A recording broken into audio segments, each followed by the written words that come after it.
Everyone, कैसे हो आप सभी। स्वागत है आपका अपने चैनल टीचिंग विद बानी में। आई होप आप सभी अच्छे होंगे और अपनी तैयारी को बेहतर कर रहे होंगे।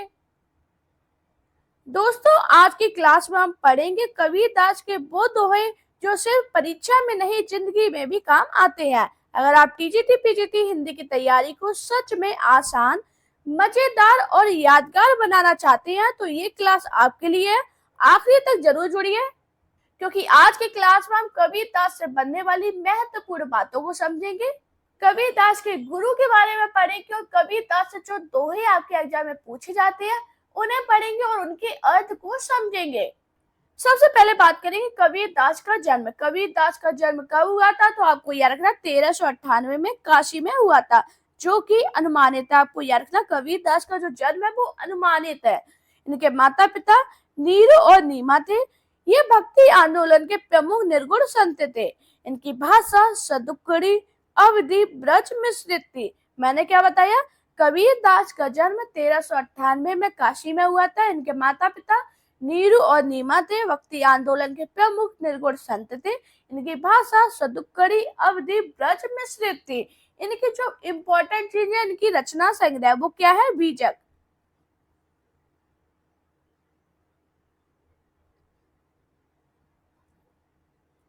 बात करें गुरु का महत्व कबीर दास की दृष्टि में क्या है तो आपको याद रखना, जो कबीर दास है इन्होंने गुरु को ईश्वर से भी श्रेष्ठ माना है।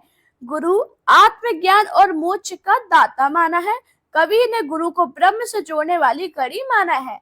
मैंने क्या बताया, कबीर दास की दृष्टि में गुरु का महत्व क्या है, इन्होंने गुरु को ईश्वर से भी श्रेष्ठ माना है। गुरु आत्मज्ञान और मोक्ष के दाता है। कबीर ने गुरु को ब्रह्म से जोड़ने वाली कड़ी माना है। इनका जो इम्पोर्टेंट दोहा है जो बहुत पूछा जाता है, गुरु गोविंद दोनों खड़े, काके लागू पाए, बलिहारी गुरु आपने गोविंद दियो बताए। हाँ जी, ये कबीर दास का दोहा हमेशा एग्जाम में पूछा जाता है, तो आपको याद रखना ये जो दोहा कबीर दास का है, इसका मतलब क्या है, गुरु ने ही ईश्वर को मिलाया है, इसलिए गुरु श्रेष्ठ है। दोस्तों, आज की क्लास बहुत इंपॉर्टेंट है, पूरी क्लास को जरूर देखना। मेरा टेलीग्राम चैनल है टीचिंग विद वानी, जिसकी लिंक आपको मेरी वीडियो के डिस्क्रिप्शन में मिल जाएगी। उधर से जाके चैनल जरूर ज्वाइन कर लेना, जहां पे मैं आपको ये पीडीएफ सेंड कर दूंगी।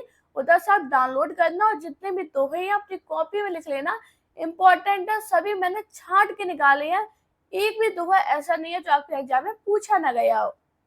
मैंने क्या बताया, गुरु गोविंद दोनों खड़े, काके लागू पाए, बलिहारी गुरु आपने गोविंद दियो बताए।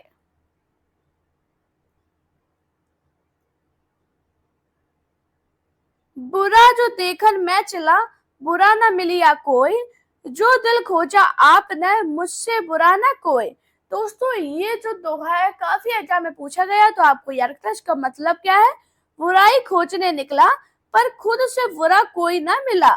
मैंने क्या बताया, बुरा जो देखकर मैं चला, बुरा न मिलिया कोई, जो दिल खोजा आपने मुझसे बुरा न कोई।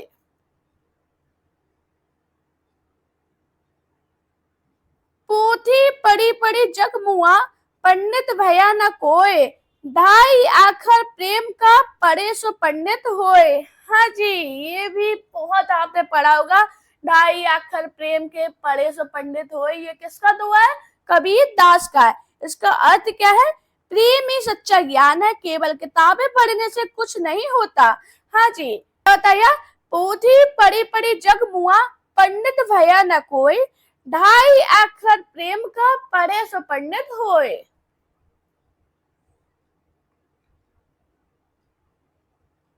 दुख में सुमिरन सब करे, सुख में करे न कोय, जो सुख में सुमिरन करे तो दुख काहे को होए। इसका अर्थ क्या होगा, सुख में ही भगवान का स्मरण करें तो दुख आए ही नहीं। दोस्तों, जब मैंने ये दोहे की क्लास स्टार्ट की थी, मैंने स्टार्टिंग में ही बोला था ये जो क्लास है सिर्फ एग्जाम के लिए ही नहीं इम्पोर्टेंट है, हमारे जीवन के लिए भी इम्पोर्टेंट है। क्यों बोला था, क्योंकि ये जो दोहे है, अगर इन दोहों को समझ लिया तो मुझे लगता है कि जीवन की जितनी भी प्रॉब्लम है सारी खत्म हो जाएंगी।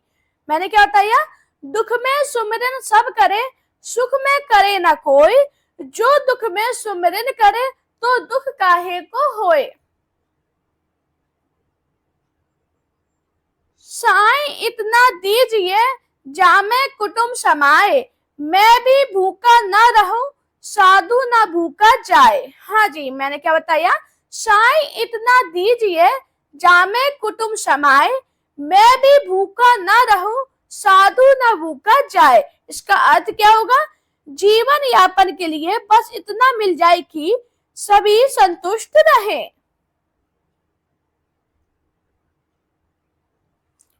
मन के हारे हार है, मन के जीते जीत, कहे कबीरा हरि पाइए मनहि के प्रतीत। बताओ, ये जो दोहा है इतना इम्पोर्टेंट है दोस्तों, जाने कितने एग्जाम में पूछा गया है और हमारे जीवन के लिए भी इम्पोर्टेंट है। हम क्या सोचते हैं कि हमारा सिलेक्शन नहीं होगा, काफी लोग तैयारी कर रहे हैं वो यही सोचते होंगे मेरा सिलेक्शन होगा कि नहीं। अपने दिमाग में हमेशा रखो कि मेरा सिलेक्शन जरूर होगा। इसका अर्थ क्या होगा, मन की हार जीत ही वास्तविकता होती है, विश्वास से हरि मिलते हैं। मैंने क्या बताया, मन के हारे हार है, मन के जीते जीत, कहे कबीर हरि पाइए मनहि के प्रतीत।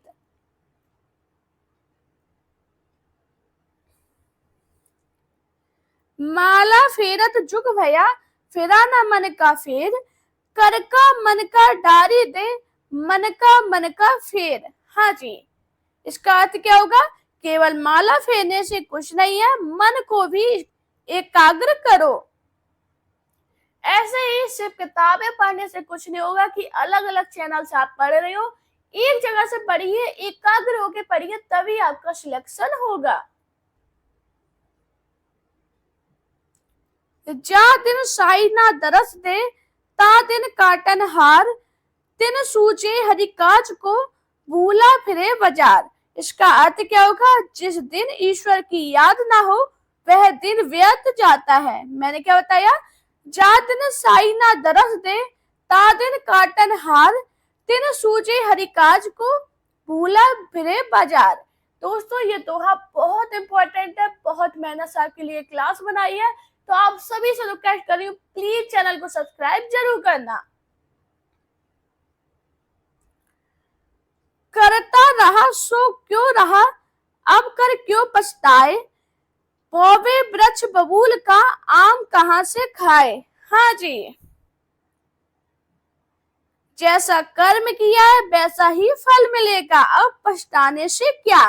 हाँ जी, जैसी पढ़ाई करोगे वैसे ही सिलेक्शन मिलेगा, उसके बाद पछताने से कुछ नहीं होगा। तो अभी जितनी मेहनत करनी है कर डालो।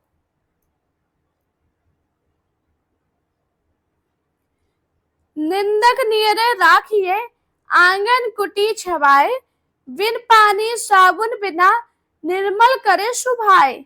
इसका अर्थ क्या होगा, आलोचक बिना मूल के सुधार करता है, उसे पास रखें। ऐसी बाणी बोलिए मन का आपा खोए, औरन को शीतल करे आपो शीतल होए। हाँ जी, बाणी ऐसी हो जो सभी को सुखद लगे, ऐसा शब्द नहीं बोलने चाहिए जो दूसरों को कष्ट दे। मैंने क्या बताया, ऐसी बाणी बोलिए मन का आपा खोए, औरन को शीतल करे आपो शीतल होए। धीरे धीरे रे मना, धीरे सब कुछ होए, माली सींचे सौ घड़ा, ऋतु आए फल होए। इसका अर्थ क्या होगा, हर चीज समय पर होती है, धैर्य जरूरी है। हाँ जी, मैंने क्या बताया, धीरे धीरे रे मना, धीरे सब कुछ होए, माली सींचे सौ घड़ा, ऋतु आए फल होए। जिन खोजा तिन पाइए, गहरे पानी पैठ, मैं बपुरा बूढ़न डरा, रहा किनारे बैठ। इसका क्या अर्थ होगा, जो प्रयास करता है वही सफल होता है। ये लाइन तो आपको अपने याद रखनी है दिमाग में, जो मेहनत करेगा उसी का सिलेक्शन होगा। अगर आप ये सोचो कि आप कोई भी मेहनत नहीं करो आपका सिलेक्शन हो, तो कैसे होगा। मैंने क्या बताया, विन खोजा तिन पाइए, गहरे पानी पैठ, मैं बपुरा बूढ़न डरा, रहा किनारे बैठ। कबीर खड़ा बाजार में सबकी मांगे खैर, ना काऊ से दोस्ती ना काऊ से बैर। हाँ जी, आपको याद रखना, कबीर खड़ा बाजार में सबकी मांगे खैर, ना काऊ से दोस्ती और ना काऊ से बैर। इसका अर्थ क्या होगा? सबके कल्याण की कामना करना चाहिए। पाहन पूजे हरि मिले तो मैं पूजू पहाड़, तासे तो चाकी भली पीस खाए संसार। इसका अर्थ क्या होगा? कर्म प्रधानता सर्वोपरि है, दिखावे से ईश्वर नहीं मिलते हैं। मैंने क्या बताया? पाहन पूजे हरि मिले तो मैं पूजू पहाड़, तामे तो चाकी भली पीसे खाए संसार। दोस्तों, अगर आपको मेरी वीडियो पसंद आई हो तो वीडियो को लाइक कीजिए, चैनल को सब्सक्राइब कीजिए, अपने दोस्तों के साथ वीडियो शेयर करना, मेरा Telegram account, Insta account, Facebook page पे मुझे फॉलो कीजिए। अपना प्यार और सपोर्ट चैनल पे चिपका बनाए रखिए। Thank you guys for watching this video.